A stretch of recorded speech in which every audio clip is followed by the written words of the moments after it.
প্রিয় দর্শক, স্বাগত জানাচ্ছি নিউজ 24 এর বিজ্ঞান ও প্রযুক্তির সংবাদে। আপনাদের সাথে আছি আমি আল মোহাম্মদুল খান। জানাবো জ্ঞান বিজ্ঞানের নানা অজানা কথা। শুরুতে দেখে আসি সংবাদ শিরোনাম। আরপানেট থেকেই যাত্রা শুরু ইন্টারনেটের। জানাবো কিভাবে কাজ করে এই গ্লোবাল নেটওয়ার্ক। নির্বাচনী প্রচারণায় কামালা হ্যারিসের বিরুদ্ধে কৃত্রিম বুদ্ধিমত্তা ব্যবহারের অভিযোগ ট্রাম্পের। একগুচ্ছ নতুন ডিভাইস নিয়ে হাজির হলো মেড বাই গুগল। টেসলাকে পেছনে ফেলে বিশ্বের দ্রুততম ইভি চার্জিং ফ্যাসিলিটি দিল জিকর। ইন্টারনেট ব্ল্যাকআউটের সাথে জড়িতদের কঠোর হুমকি দিলেন আইসিটি উপদেষ্টা। আপনি যে তথ্য বা ভিডিও সার্চ করছেন ইন্টারনেটে, তা গুগলের মতোই বিভিন্ন ডেটা সেন্টার থেকে হাজার হাজার মাইল পাড়ি দিয়ে আপনার হাতের নাগালে এসে পৌঁছে। এখন প্রশ্ন হচ্ছে, এত দূরের ডাটা সেন্টার থেকে কিভাবে মোবাইল বা ল্যাপটপে ভিডিওটি পৌঁছায়? ভাবছেন স্যাটেলাইট দিয়েই? মোটেও না। তাহলে কিভাবে কাজ করছে ইন্টারনেট? এর শুরুটাই বা কিভাবে হয়েছে? এসব প্রশ্নের উত্তর নিয়ে থাকছে আমাদের বিশেষ প্রতিবেদন। ইন্টারনেট হলো বিশ্বব্যাপী কম্পিউটার নেটওয়ার্কের একটি ব্যবস্থা যা বিভিন্ন ধরনের ডিভাইসকে ডেটা বা তথ্য শেয়ার করার অনুমতি দেয়। এটি মূলত একটি নেটওয়ার্ক যা বিশ্বজুড়ে লক্ষ লক্ষ স্মল নেটওয়ার্ক বা ছোট নেটওয়ার্কগুলোকে সংযুক্ত করে। এই অভিনব যোগাযোগ ব্যবস্থা সর্বপ্রথম আবিষ্কার হয় মার্কিন যুক্তরাষ্ট্রে। দ্বিতীয় বিশ্বযুদ্ধের পরবর্তী সময়ে যুক্তরাষ্ট্র ও সোভিয়েত ইউনিয়নের মাঝে যোগাযোগ ব্যবস্থা যেন বন্ধ না হয়, সেজন্য মিলনেট নামক একটি কোম্পানি এই ইন্টারনেট ব্যবহার শুরু করে। তবে বাংলাদেশে 1993 সালে ইন্টারনেটের ব্যবহার শুরু হয়। ইন্টারনেটের উৎপত্তি 1960-এর দশকে হয়, যখন পারমাণবিক যুদ্ধের ক্ষেত্রেও যোগাযোগ বজায় রাখার জন্য মার্কিন সামরিক বাহিনী একটি নেটওয়ার্ক তৈরি করে। এই নেটওয়ার্কটি advanced research projects agency network বা আরপানেট নামে পরিচিত ছিল এবং এটি ইন্টারনেটের পূর্বসূরি হিসাবে বিবেচিত হয়। 1969 সালে আরপানেটের প্রথম দুটি নোড স্ট্যানফোর্ড রিসার্চ ইনস্টিটিউট এবং ইউনিভার্সিটি অফ ক্যালিফোর্নিয়া লস অ্যাঞ্জেলেসে স্থাপন করা হয়। এই সংযোগটিকে বলা হয় ইন্টারনেটের জন্মস্থান। 1970-এর দশকে আরপানেট বিভিন্ন নেটওয়ার্কের সাথে সংযুক্ত হতে শুরু করে, যা একটি সাধারণ যোগাযোগ প্রোটোকলের প্রয়োজনীয়তা তৈরি করে। 1974 সালে ট্রান্সমিশন কন্ট্রোল প্রোটোকল বা ইন্টারনেট প্রোটোকলের আবির্ভাব হয়, যা আজও ইন্টারনেটের ভিত্তি হিসাবে কাজ করে। 1989 সালে সার্ন বা ইউরোপিয়ান অর্গানাইজেশন ফর নিউক্লিয়ার রিসার্চের টিম বার্নার্স-লি ওয়েব নামে একটি নতুন সিস্টেম তৈরি করে, যা বিভিন্ন নথিগুলোকে হাইপার লিঙ্কের মাধ্যমে সংযুক্ত করে। 1990-এর দশকে ওয়ার্ল্ড ওয়াইড ওয়েব বা WWW আবিষ্কারের ফলে ইন্টারনেট সাধারণ মানুষের কাছে জনপ্রিয় হয়ে ওঠে। এটি ব্যবহারকারীদের সহজে ওয়েব পেজগুলো অ্যাক্সেস করতে এবং একটি ডিভাইস থেকে অন্য ডিভাইসে নেভিগেট করতে সক্ষম করে। ওয়ার্ল্ড ওয়াইড ওয়েব বা WWW হলো ইন্টারনেটের একাংশ যা ওয়েব পেজ এবং অন্যান্য ডিজিটাল ডেটা হোস্ট করে। এটি হাইপার টেক্সট মার্কআপ ল্যাঙ্গুয়েজ বা HTML ব্যবহার করে স্ট্রাকচার করা হয়েছে এবং হাইপারলিঙ্কগুলির মাধ্যমে সংযুক্ত করা হয়। ইন্টারনেটের কার্যকারিতা বুঝতে আমাদের প্যাকেট সুইচিং প্রক্রিয়াটি বুঝতে হবে। যখন আপনি একটি ডিভাইস থেকে ডাটা পাঠান, তখন ছোট ছোট প্যাকেটে তা বিভক্ত হয়। প্রতিটি প্যাকেটের গন্তব্য কম্পিউটারের ঠিকানা এবং ডেটার একটি অংশ হয়ে থাকে।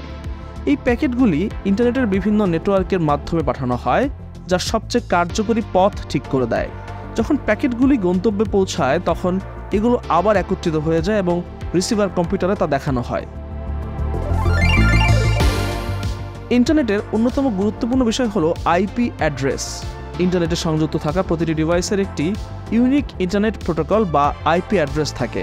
এটি একটি সংখ্যাসূচক লেবেল যা ইন্টারনেট জগতে ডিভাইসটিকে শনাক্ত করে এবং একে একটি স্বতন্ত্র পরিচয় দেয়।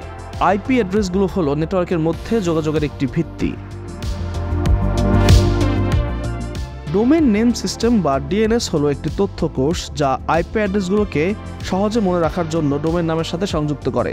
যখন আপনি একটি ওয়েবসাইটের URL বা ইউনিফর্ম রিসোর্স লোকেটর টাইপ করেন, তখন DNS সার্ভার সেই URL এর সাথে যুক্ত আইপি অ্যাড্রেস খুঁজে বের করে এবং আপনাকে ওয়েবসাইটে রিডাইরেক্ট করে।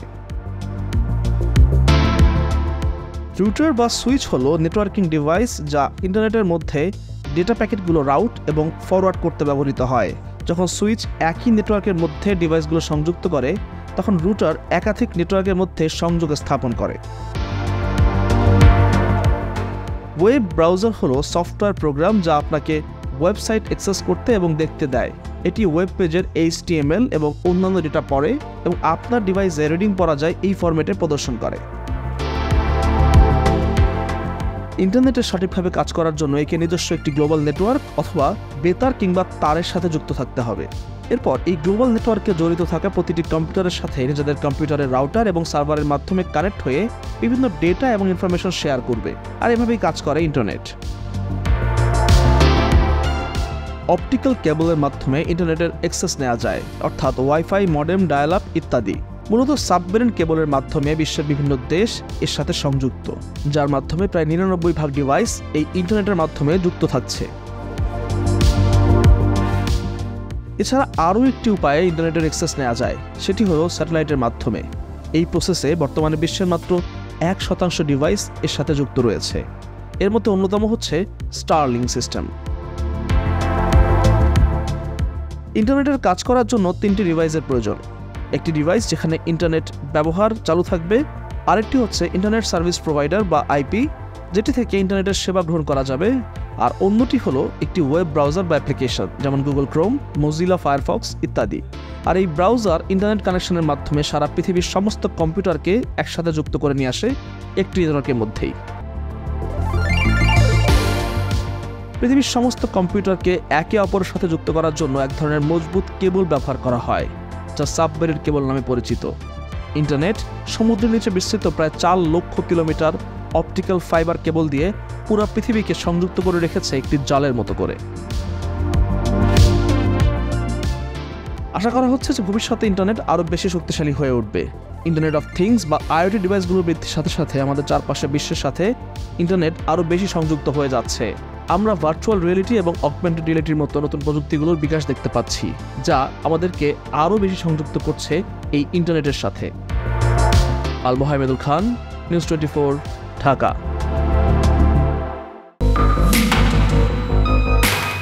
আসন্ন মার্কিন প্রেসিডেন্ট নির্বাচনে ডেমোক্রেটিক দলের প্রার্থী কামালা হ্যারিসের বিরুদ্ধে AI প্রযুক্তি ব্যবহার করে সমাবেশে জনসমাগম দেখানোর অভিযোগ করেছেন রিপাবলিকান প্রার্থী ডোনাল্ড ট্রাম্প।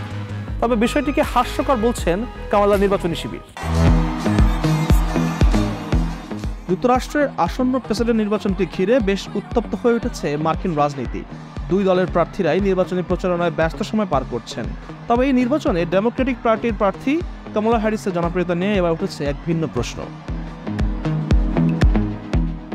রিপাবলিকান প্রার্থী ও সাবেক প্রেসিডেন্ট ডোনাল্ড ট্রাম্প অভিযোগ করেছেন কামালার সমাবেশে ব্যাপক জনসমাগম ভুয়া।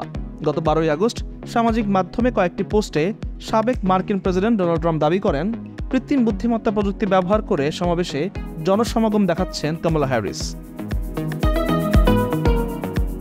ট্রাম্পের দাবি AI প্রযুক্তি ব্যবহার করে কামালা হ্যারিসের সমাবেশে জনসমাগম দেখানো হয়েছে। এমনকি 11ই আগস্টে এই অভিযোগ তুলে সামাজিক যোগাযোগ মাধ্যমে আরেকটি পোস্টও দেন ডোনাল্ড ট্রাম্প। ট্রাম্প লেখেন, কেউ কি লক্ষ্য করেছেন যে কামালা বিমানবন্দরে প্রতারণা করেছেন?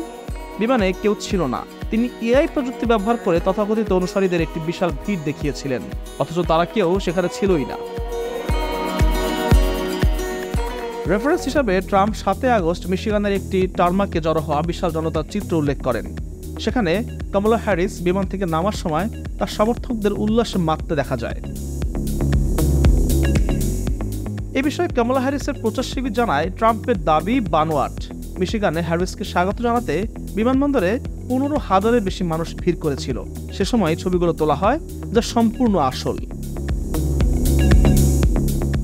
এদিকে মার্কিন সংবাদ মাধ্যম CNBC ছবিগুলো যাচাই করে জনসমাগমের সত্যতা পেয়েছে। ওই দিন বাস্তবিকভাবেই হাজারো মানুষ বিমানবন্দরে জড়ো হয়েছিলেন। এছাড়া গেটি ইমেজের ছবিতেও জনসমাগমের সত্যতা মেলে। গেটি ইমেজের ছবির সঙ্গে সামাজিক যোগাযোগ মাধ্যমে ছড়ানো ছবির মিল পেয়েছে CNBC।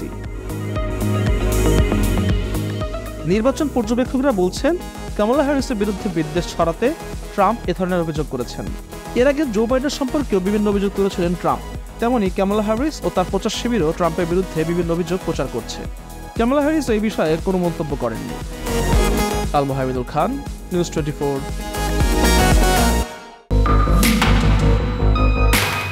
অনুষ্ঠিত হয়ে গেল এবছরের মেড বাই গুগল। যুক্তরাষ্ট্রের ক্যালিফোর্নিয়ায় এই আয়োজনে এক গুচ্ছ নতুন গেজেটস নিয়ে হাজির হয়েছিল গুগল। গত মঙ্গলবার আয়োজিত এই অনুষ্ঠানের অন্যতম আকর্ষণ ছিল 3টি নতুন মডেলের পিক্সেল স্মার্টফোন। নিজেদের তৈরি নতুন প্রযুক্তি ও পণ্যের ঘোষণা দিতে প্রতি বছরই মেড বাই গুগল অনুষ্ঠানের আয়োজন করে থাকে গুগল। মঙ্গলবার বাংলাদেশ সময় রাত 11টায় যুক্তরাষ্ট্রের ক্যালিফোর্নিয়ার মাউন্ট ভিউর শোরলাইন অ্যাম্পিথিয়েটারে এর আয়োজন করা হয়।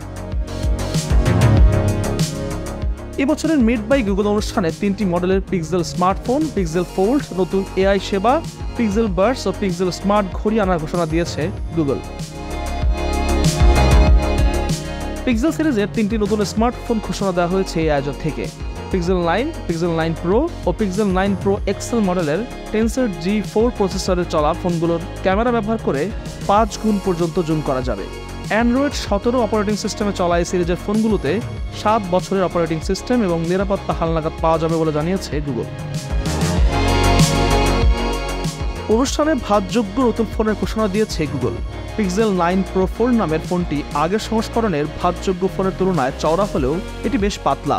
ভাঁজ করা অবস্থায় ফোনটির পুরুত্ব মাত্র 5.5 মিলিমিটার, ফলে সহজেই হাতের মুঠোয় ধরা যাবে ফোনটি। ভাঁজ খোলা অবস্থায় টেনসর G4 প্রসেসরের চলা ফোনটির পর্দার আকার 8 ইঞ্চি। পিক্সেল 9 সিরিজের ফোনে এআই সহকারী হিসাবে জেমিনি লাইভ ভয়েস চ্যাট সুবিধা চালুর ঘোষণা দেওয়া হয়েছে। এছাড়া মাইক্রোসফট রিকলের মতো পিক্সেল স্ক্রিনশট নামে নতুন একটি এআই সেবা যুক্তের ঘোষণা দিয়েছে প্রতিষ্ঠানটি। লেখা থেকে ছবির জন্য এআই টুল পিক্সেল স্টুডিওর ঘোষণা দেওয়া হয়েছে। অ্যাডবি নামে নতুন একটি এআই টুলের ঘোষণা দেওয়া হয়েছে এখানে। এই টুল ব্যবহার করে গ্রুপ ছবি তৈরি করা যাবে। পিক্সেল ওয়াচ 3 স্মার্ট ঘড়ি ঘোষণা এসেছে মেড বাই গুগল অনুষ্ঠানে। পিক্সেল ওয়াচ 3 ডায়ালের আকার 41 মিলিমিটার ও 45 মিলিমিটার। পাতলা বেজেল সহ পিক্সেল ওয়াচ 3 স্মার্ট ঘড়িতে এলইডি পর্দাও রয়েছে। টেনসর A1 চিপ সহ পিক্সেল বাডস প্রো 2 আনার ঘোষণা দিয়েছে গুগল। 4টি রঙে তৈরি পিক্সেল বাডস প্রো 2 ANC এবং ট্রান্সপারেন্ট এই দুটি মোড ব্যবহার করা যাবে। আল মোহাম্মদুল খান, নিউজ 24।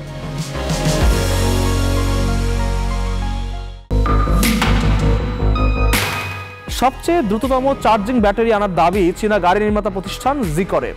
তাদের দাবি মাত্র 10 মিনিট চার্জেই জিকরের নতুন বৈদ্যুতিক গাড়ি ইভি ব্যাটারিগুলো চার্জ হয়ে যাবে, যা শীর্ষে থাকা টেসলা সহ অন্য যে কোনো প্রতিষ্ঠানকেই পেছনে ফেলে দিয়েছে। বিবিসি প্রতিবেদনে বলা হয়, চীনের জিকোর 007 2025 মডেলের নতুন গাড়ি -10 ডিগ্রি সেলসিয়াস তাপমাত্রায় ব্যাটারিগুলো 10% থেকে 80% চার্জ হতে আধা ঘন্টা সময় নেয়। কোম্পানিটির দাবি, শীতল আবহাওয়ার মধ্যেও তাদের ব্যাটারি ভালো থাকে। অন্যদিকে ইলন মাস্কের কোম্পানি টেসলা দাবি, তাদের মডেল 3 গাড়িগুলোর ব্যাটারি মাত্র 15 মিনিট চার্জ করলে 282 কিলোমিটার পর্যন্ত চলতে পারে। জিকোরের ঘোষণার প্রতিক্রিয়া জানতে বৈদ্যুতিক গাড়ি নির্মাতা প্রতিষ্ঠান টেসলা এবং BYDর সঙ্গে যোগাযোগ করে বিবিসি। কনসালটেন্সি ফার্ম সিনো অটো ইনসাইটের প্রতিষ্ঠাতা ও ব্যবস্থাপনা পরিচালক তুলে বিবিসিকে বলেন, জিকোরের সাহসী দাবিগুলো বিশ্বাসযোগ্য। চার্জিং ইভি ব্যাটারি নাও হয়, তারপরও দ্রুততম হওয়ার জন্য তারা এক ধাপ এগিয়ে গেছে। এদিকে মূল্য হ্রাস এবং প্রণোদনা দেয়ায় টেসলার দ্বিতীয় ত্রৈমাসিক রাজস্বে আশ্চর্যজনক বৃদ্ধি দেখছে। ইভি নির্মাতা গ্রাহকদের কাছে বড় ধরনের মূল্য ছাড় দেয়ায় কোম্পানিটি জুনে শেষ হওয়া 3 মাসে 25.5 বিলিয়ন আয়ের কথা জানায়, যা 1 বছর আগে 24.93 ছিল। বিশ্লেষকরা বলছে, এর পরবর্তী কয়েক প্রান্তিকে মার্জিনে নেতিবাচক প্রভাব ফেলবে। চন্দ্রানী চন্দ্রা, নিউজ 24।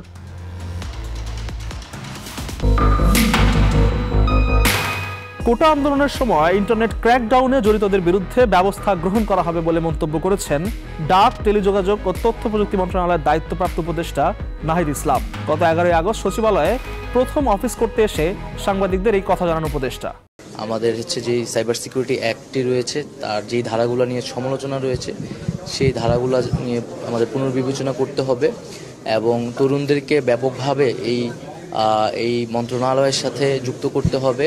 সেই জায়গায় একটি দেশে এবং দেশের বাইরে যারা আইটিতে দক্ষ এবং আগ্রহী নতুন ধরনের কাজ করতে, তাদেরকে নিয়ে একটা স্পেশাল টিম গঠনের কথা আমরা ভাবছি। প্রিয় দর্শক, এই ছিল বিজ্ঞান ও প্রযুক্তির সংবাদে। এতক্ষণ সাথে থাকার জন্য ধন্যবাদ।